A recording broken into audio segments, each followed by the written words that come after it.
అండి, good evening all of you. Welcome to healthy diet zone channel. నేను మీ కవిత ఓంకారంని మీకోసం మరొక సరికొత్త రెసిపీతో వచ్చేసాను అన్నమాట. అదే ములక్కాడ కోడిగుడ్డు కర్రీ అండి. ఇది రెస్టారెంట్ స్టైల్లో చేస్తున్నాను.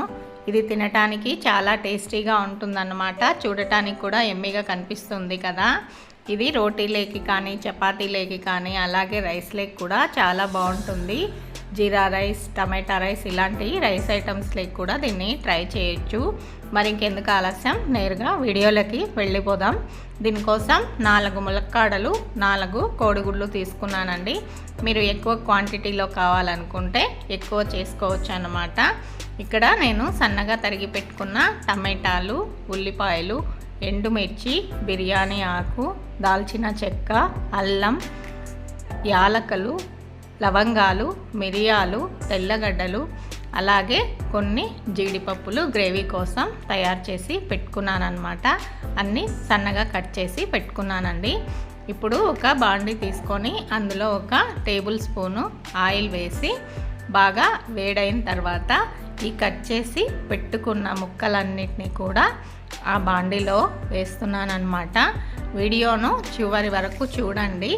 ఎక్కడ స్కిప్ కాకుండా చూస్తే కర్రీ నీట్గా ఎలా ప్రిపేర్ చేసుకోవాలో అర్థమవుతుంది. బ్యాచిలర్స్కి సండే రోజు చేసుకొని తినటానికి కూడా చాలా బాగుంటుందన్నమాట. అలాగే పిల్లలకి లంచ్ బాక్స్లోకి కూడా ప్రిపేర్ చేసి ఇవ్వచ్చు. మంచి హెల్తీ ఫుడ్ అండి.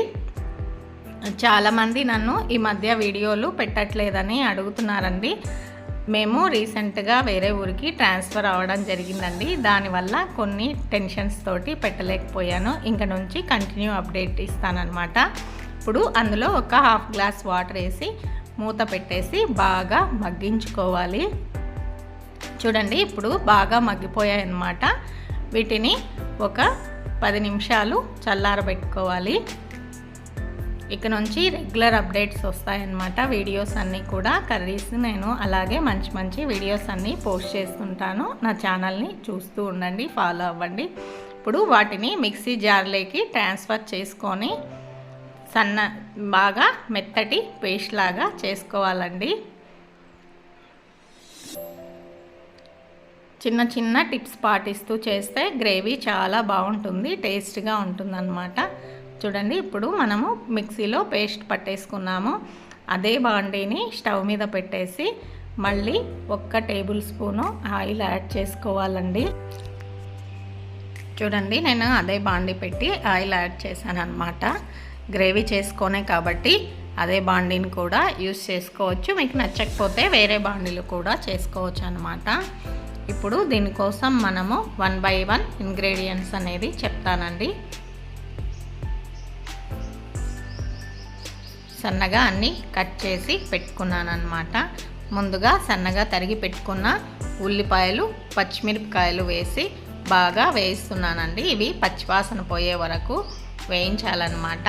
ఇందులో మనము అల్లం వెల్లుల్లి పేస్ట్ అవంతా యాడ్ చేయాల్సిన అవసరం లేదండి. ఎందుకంటే ఆల్రెడీ నేను గ్రేవీలోనే అల్లము వెల్లుల్లి 2 యాడ్ చేసుకున్నానండి. ఇది బాగా మగ్గిన తర్వాత అలాగే కలపెడుతూ ఉండాలి, మాడిపోకుండా. ఇది బాగా మగ్గిన తర్వాత మనము ఇంతాక తయారు చేసి పెట్టుకున్న గ్రేవీని ఈ పోపుకు యాడ్ చేసి పెట్టుకోవాలండి. దీన్ని బాగా కలపెట్టుకుంటూ మాడిపోకుండా చూడాలి. ఆయిల్ అనేది బయటికి వచ్చిన తర్వాత మనము నెక్స్ట్ ఇంగ్రీడియంట్స్ అనేవి యాడ్ చేసుకుంటాము. చూడండి, బాగా కలపెడుతున్నాను నేను ఇక్కడ. చాలా ఈజీగా చేసుకోవచ్చు. మీరు కూడా ట్రై చేసి ఎలా ఉందో కామెంట్ బాక్స్లో పోస్ట్ చేయడం అనేది మర్చిపోవద్దు. ఇప్పుడు ఆయిల్ బయటకు వస్తుంది చూడండి, అక్కడక్కడ గమనించినట్లయితే గ్రేవీ నుంచి. ఇప్పుడు మనము తగినంత సాల్ట్ యాడ్ చేసుకోవాలి. అలాగే కొంచెం కారం కూడా యాడ్ చేసుకోవాలి. ఆల్రెడీ మీరు యాడ్ చేసుకుంటే కారం వద్దు అనుకున్న వాళ్ళు స్కిప్ చేసుకోవచ్చు. ఇందులో నేను పసుపు, ధనియాల పొడి యాడ్ చేశాను. కారం ఎక్కువ తింటాం కాబట్టి నేను మళ్ళీ ఒక స్పూను కారం యాడ్ చేసుకున్నానండి. దీన్నంతా బాగా కలబెట్టుకొని పచ్చివాసన పోయే వరకు కొంచెం మగ్గించుకోవాలి. బాగా మగ్గిందండి. మూత పెట్టి మగ్గించుకుంటేనే టేస్ట్ బాగుంటుంది.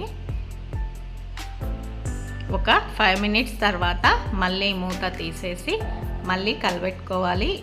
అడుగంటకుండా ఉండటానికి ఇలా కలబెట్టుకోవాలండి. ఇది స్టీల్ బాండి కాబట్టి పదే పదే కలబెట్టాల్సి వస్తుందన్నమాట. తొందరగా అడుగంటడం అనేది జరుగుతుంది. ఇప్పుడు ఇందులో నేను ఆల్రెడీ సన్నగా కట్ చేసి ఉడికించి పెట్టుకున్న ములక్కాడల్ని యాడ్ చేస్తున్నాను. ఆ ములక్కాడలు ఉడకబెట్టిన వాటర్నే ఇందులో కలుపుతున్నాను అనమాట. ఎందుకంటే ఆ ఫ్లేవర్ అనేది అలాగే ఉంటుంది. వేరే వాటర్ కలిపితే ఫ్లేవర్ అనేది తగ్గిపోతుంది. ఈ వాటర్ కూడా యాడ్ చేసుకోవడం వల్ల ములక్కాడల నీళ్ళలో ఉన్న పోషకాలు కూడా మనకు అందడం జరుగుతుంది. అలాగే బాయిల్డ్ ఎగ్స్ నేను చూపించాను కదా, ఆ ఎగ్స్ బాయిల్ చేసి పొట్టు తీసుకొని ఇందులో యాడ్ చేసుకున్నాను. దీన్ని మూత పెట్టేసి ఒక 10 నిమిషాలు అలాగే సన్నని మంట మీద ఉడికించుకోవాలండి.